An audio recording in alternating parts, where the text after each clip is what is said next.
Hey guys, this is Gray Man here, and this is a new channel that I'm starting just to talk about some of the simple things in life, some of the theories I've had over the years, and some of the things that I've learned going through some really difficult shit.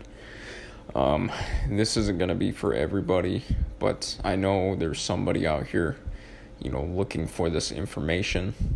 And I think a lot of people are afraid to give their true opinions on it because of how things will unfold for them in the actual spectrum of life.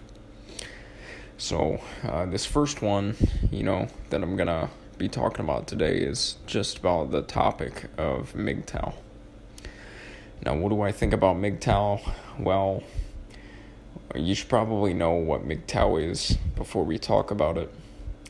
So MGTOW is a group of men who identify as men going their own way, which is what MGTOW stands for. And most of these men have been through really traumatic, unfavorable experiences with women. And they've realized that most women, with the occasional exception, only want men for their status, their money, their security, something along those lines. And, there's infinite, inclusions you could add to that, whatever it is. Maybe they want something more specific from you, but in general, women do not view love the same as men.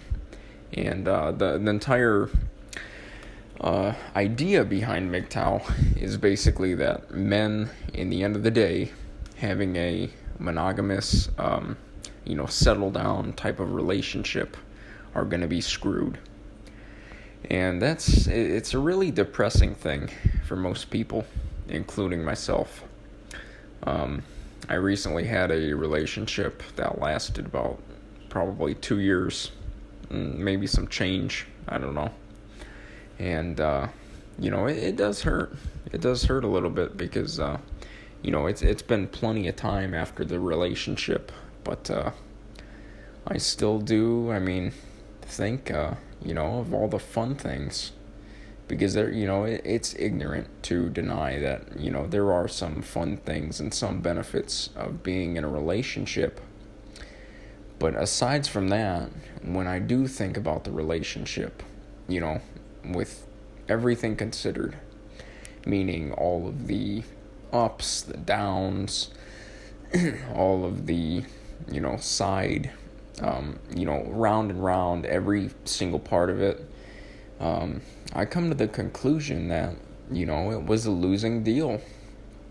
I feel like with me trying to maintain a relationship, working as hard as I could, and also coming home to a partner who, was not on the same wavelength, that was almost like by staying in that relationship, I was putting more stress on my life, voluntarily, and I was preventing myself from having a lot of extra income and a lot of money flowing in. Now, not all relationships spiral out of control as much as this one, but even in the ones that work, a lot of women out there request a lot from men, whether it's, working very hard while she stays at home, or, you're the one who's been essentially taking a coal miner approach, doing all the slave labor. And when you get home, she's the victim. She wants you to take care of her and not the other way around. And so I started to, this isn't just one relationship.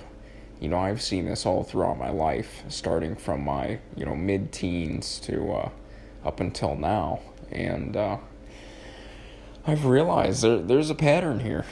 There's a pattern here, and most people, when you bring it up, maybe they'll call you a misogynist, maybe they'll call you, a pig, and it does depend on how you talk about it, Because obviously if you say, bros before hoes, man, or you say something like, oh, all women are bitches anyways, then, that's probably not the right way, the appropriate way to go about it. But nonetheless, the principles don't change.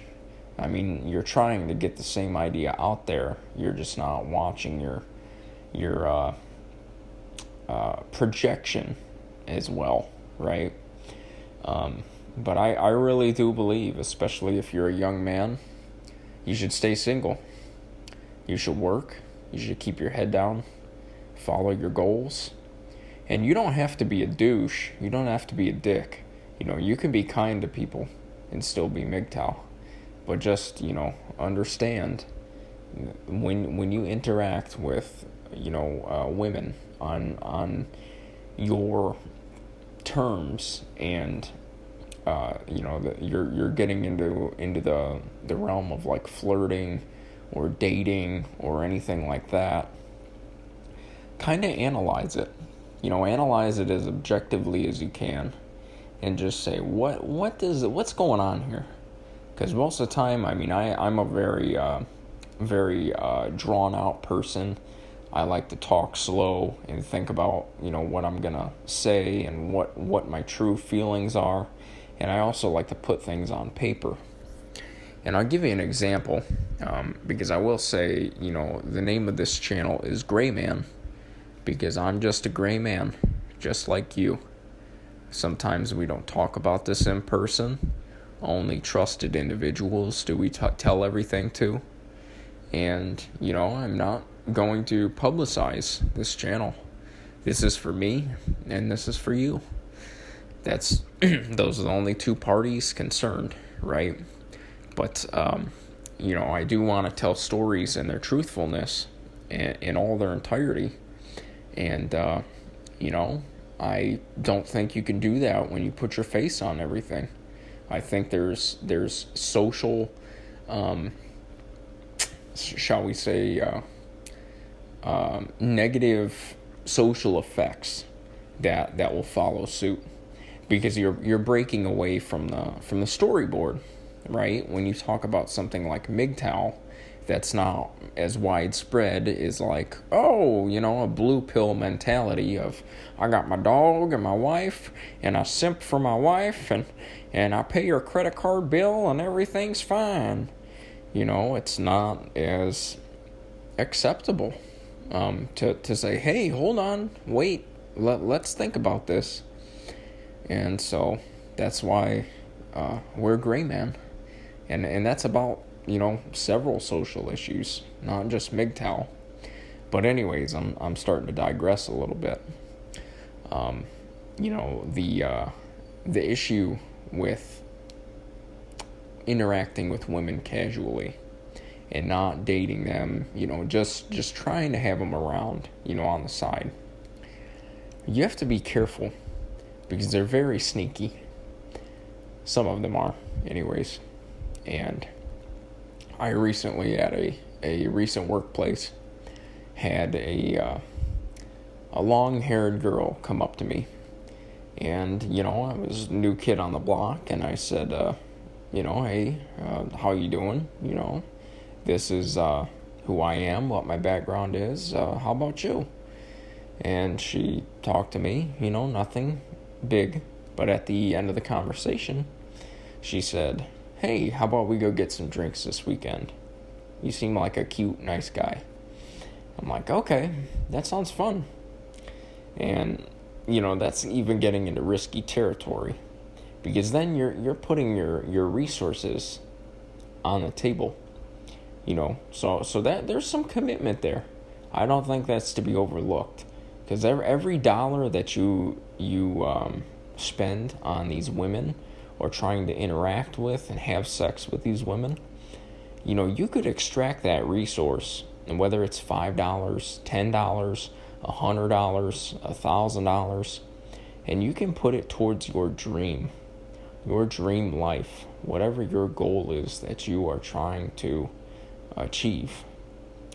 And so we went to the bar that weekend, and we're dancing around and things, and She's having fun. I was enjoying the moment, which I knew this isn't going to lead to anything, but fuck it.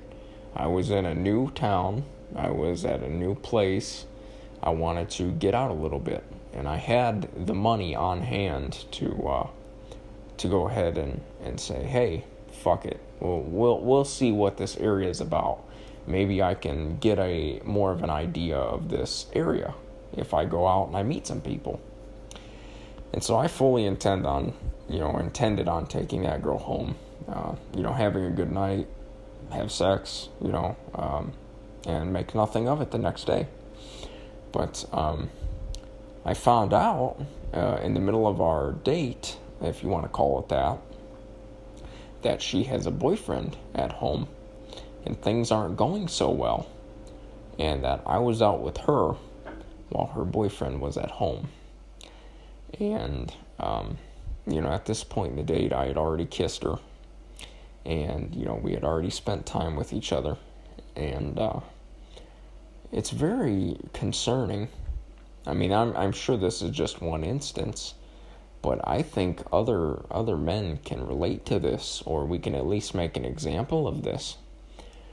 It is concerning that there would be a woman who would go out with another man without telling her boyfriend, and then also, proceed to flirt with him and kiss him and make gestures, because that's what I'm sure many of you, if anyone listens to this, have been cheated on. Well, for me, this is a new end of the spectrum, and I did not, out of respect, bring her home that night. She went home, and we never talked about it again. But it's very concerning that there's women out there that will do that to honest, hardworking men, because they will. And if you think for a second that she's the only one that would do something like that, then you're a fool. These women are looking for whether you're a little bit more physically fit than their current partner. Maybe you have a little more status, a little more money. People in general can be very sneaky.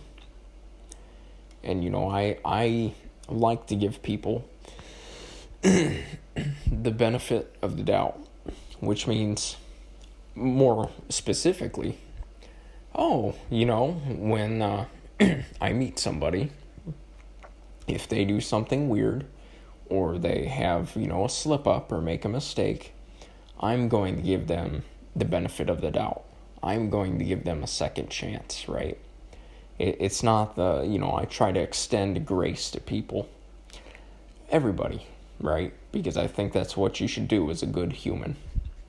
But I know in the back of my head, while I do that there are some things in human nature that can be expected.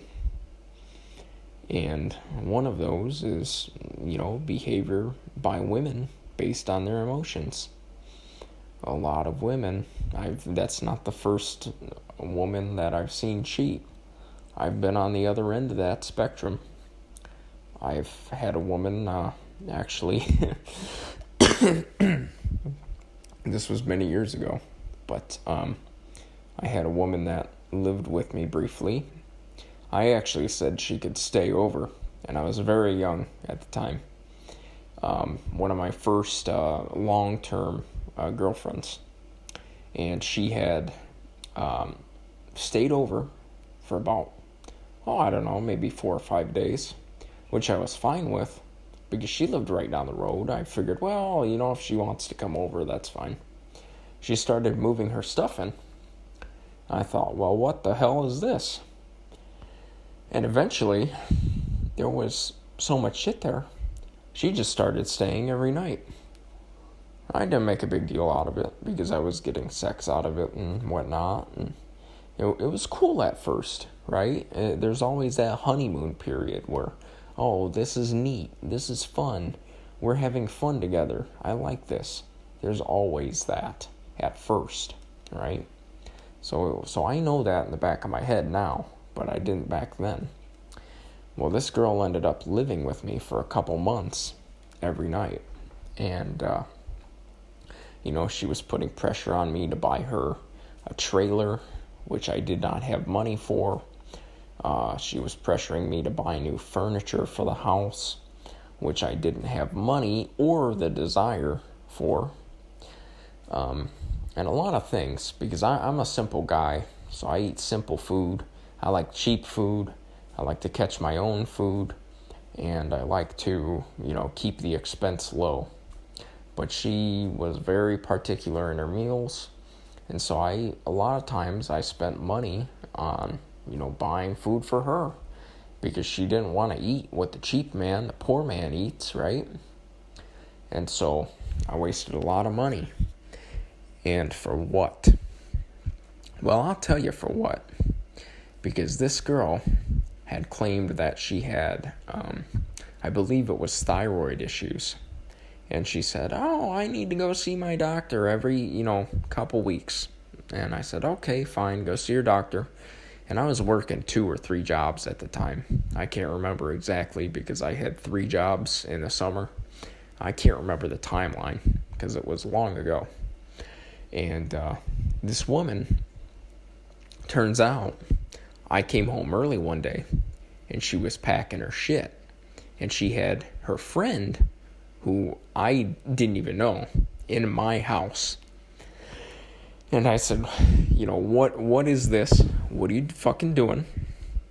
And this woman was helping, this girl I was dating move out. And I caught her. They both blushed. And they left. And I was screaming. I had to go back to work.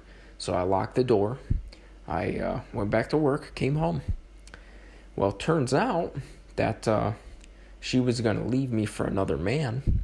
And when the whole story came out, she had been, while we were having sex, frequently, she had been going to these doctor's appointments, which were actually porn auditions in a large city about an hour away from us. And that's why she would have to take the time off work and go to her quote-unquote doctor's appointments.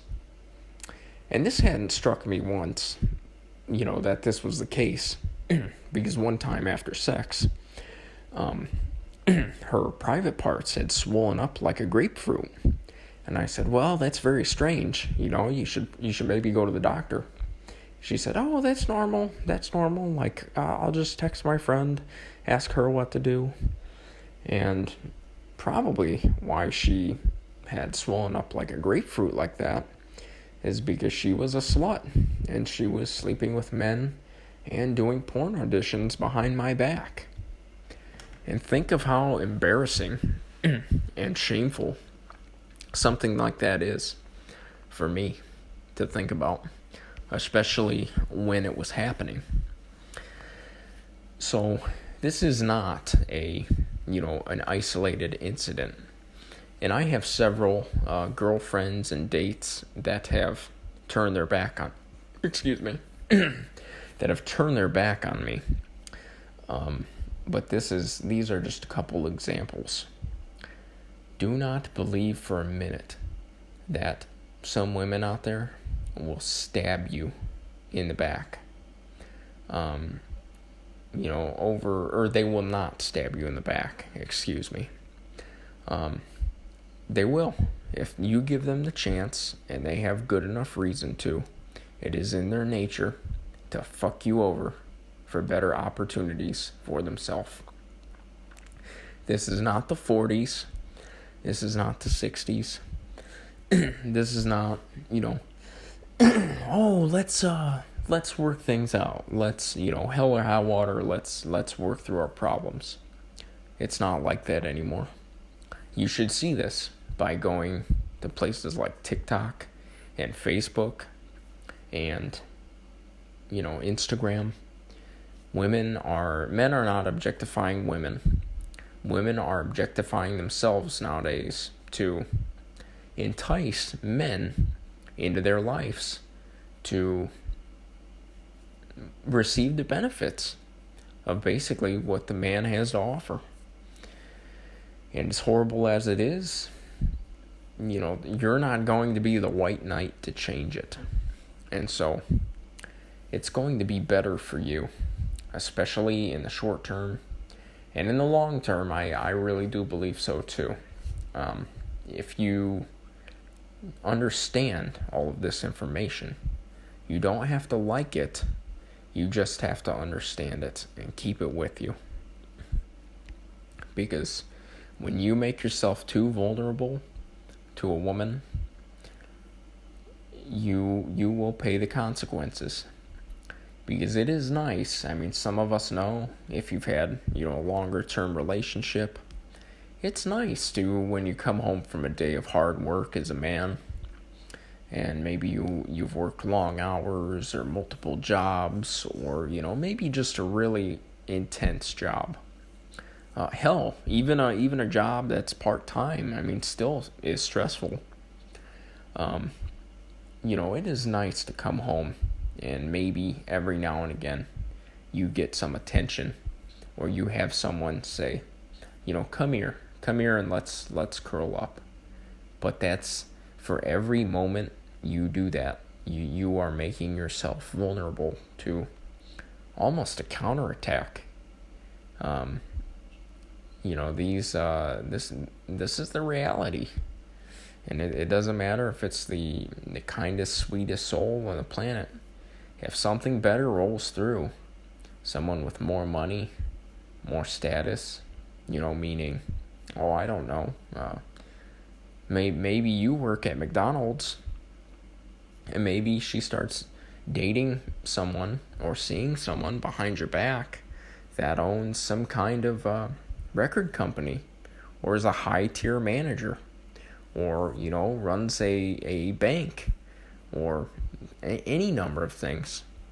It only takes one instance for shit to go sour. And it's very, very hard to trust people based on their word. Because nowadays, people's word doesn't mean a whole lot. Like I said, it's not the 40s, it's not the 60s. And these women will deceive you and manipulate you, just as easy as anyone can. So be cautious. Even if you're going to go the relationship route, which I don't think is a good idea. I think you should really, by yourself, analyze and sit down and say, what is working? If this is working, okay, fine. But maybe you'll start to notice some of these things. Maybe you'll start to notice someone coming home late. Maybe you'll start to notice you're the only one giving attention. Maybe you'll start to notice you can't save money since you were single. Maybe you're setting yourself up for failure, is what I'm trying to get at. And I think it's something worth talking about, female and male nature. And, this is just from my experiences, but I know a lot of other men, especially older men, have had these experiences. And older, aged, wizened men will tell you, they will say, hey, my ex was a bitch, my ex-wife, I fucking hate that bitch. And this is a reoccurring pattern in my life. And sometimes I'll ask, maybe a little more objectively, maybe a little more pseudo, maybe a little more gray man. I'll say, oh, why is that? Just to get, a feel for what the consensus is. And more often or not, it's a story about a woman who divorced a man and won every legal battle. The man had to pay all the court fees. The woman got all the money, the kid, the car, the house, the dog, and the man was left to start over with a broken heart, nothing in his bank account, and maybe he still has a job, maybe, but it can get ugly very, very quickly. And so that's something that you should be aware of. And maybe, you take this information and you lead a different life with it. But maybe you don't. And that's what I am worried for all of you. And there might be exceptions, maybe. I am open to the idea of the occasional exception, but I really don't think so, man. I really think you are treading a very dangerous line if you are in a relationship or you're feeling lonely and you're dating again. It's very concerning, because we can address objectively that we all have needs. We all do have sexual desires. We do all want some level of companionship. Maybe what you're after is to buy a cat. Maybe you need to buy a cat. Maybe that's all it takes. Maybe buy a dog. Maybe go out with your friends once a week on a schedule. Maybe you meet someone new, maybe a new friend. Or fuck it, maybe you just do nothing and save your money. And maybe, in a couple months you have $5, $10, $20,000 in your bank account. Maybe you have $100,000. Maybe you feel a little better and you start doing the things on your list that you've wanted to do, and maybe it takes your mind off of some things. Maybe you use that money to take time off work instead of tending to women. It's your choice in the end of the day, but these are just some considerations. This is Grayman, and truly, I hope you lead a great life. You treat human beings well, and do the things that you are destined to do. Do not put yourself in a position where you give up everything for someone else and give them the high ground to hijack your life and your moral compass. Because there will come a day where you look back and you say, wow, a lot of time's gone by and I haven't made much progress. I wonder why that is. Keep it up, guys, and maybe leave a comment. Maybe let me know what your thoughts are on this. I'll take it into consideration. Have a great day.